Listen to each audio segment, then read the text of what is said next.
Hello and welcome to Concrete Character Sheet, a show about making D&D 5e characters that are powerful, interesting, and above all fun to play at an actual, real, or virtual table in an actual, real campaign. I'm a big fan of the granddaddy of modern optimization, Chris over at Tree at Monk's Temple, who wrote the famous God Wizard build back in the 2000s, who really popularized the idea that tactics and strategy could make our game more complex and less of a hit point slog, while also making our characters super effective. One of the most important ideas of modern optimizers like Triet Monk and Colby over at D&D Optimized is the idea that a character build is only as good as what can actually hit the table. Since only a tiny fraction of D&D 5e games take place at 20th level, is there really a point to planning a build for level 20? I would add, if building a multi-classed or optimized character makes the game less fun rather than more fun, what are we all doing here? Today I want to go over some basics of my D&D character building design philosophy, and then I've also uploaded my first build guide in case you want to just skip ahead to the meat. Item 1. Build for how the class will feel at the table, not just the numbers. This one sounds odd, but let me explain. I recently had a chance to finish a campaign as a player, after playing levels 1 to 20 as a Knowledge Cleric 1 Divination Wizard 19, a great build that was top of the line at the time I made the character, but I learned that getting all my cool stuff at the level behind everyone else felt really bad, particularly compared to other full casters. So to that end, I'll do my best to make builds that have sizable power bumps at levels 5 or 6, 11 or 12, and 17 or 18. That way it feels like your character fits in better with single-classed characters. Also, of course, I'll make sure that there are reasonable ways to roleplay the character. This is usually an issue for warlocks, clerics, monks, paladins, artificers, druids, and barbarians, which kind of have built-in lore. That doesn't mean I won't use those classes, it just means I need to find a way for particularly those classes to merge well when multiclassing. Does my warlock pact mix well with my cleric deity? Is my paladin's god cool with arcane spellcraft?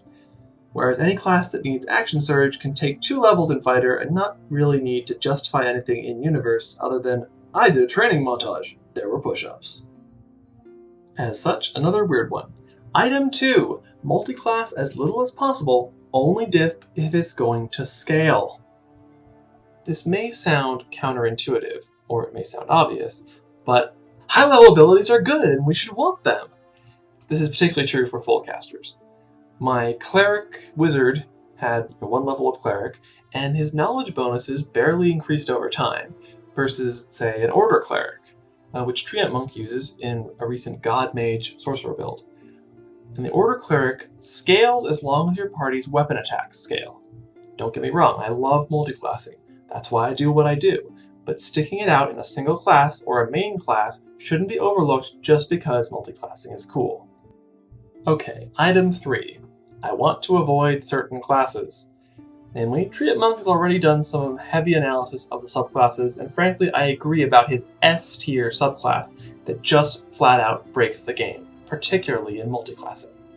More importantly, for character optimization purposes, there is almost no build that can't benefit immensely from a level in Peace Cleric or Hexblade Warlock, or 2 levels in Twilight Cleric. Eloquence Bard 3 and Moon Druid 2 have a similar issue. They aren't inherently game-breaking, but their abilities at low levels come far too early. What this means is, as a general rule, I'm not overlooking the merits of adding Hexblade or Peace Cleric. I am deliberately trying to avoid them. Saying that those classes will make the character better is neither interesting nor useful. It would be true for any character. Alright, item 4. Use lesser used races and classes if possible. That is not to say that I won't make variant human builds. In fact, my first class video will be human, but any build I do that uses a different race is more likely to make it to the channel. This is both because the role-playing opportunities are more interesting, and there's also more meat for the GM to put story hooks into.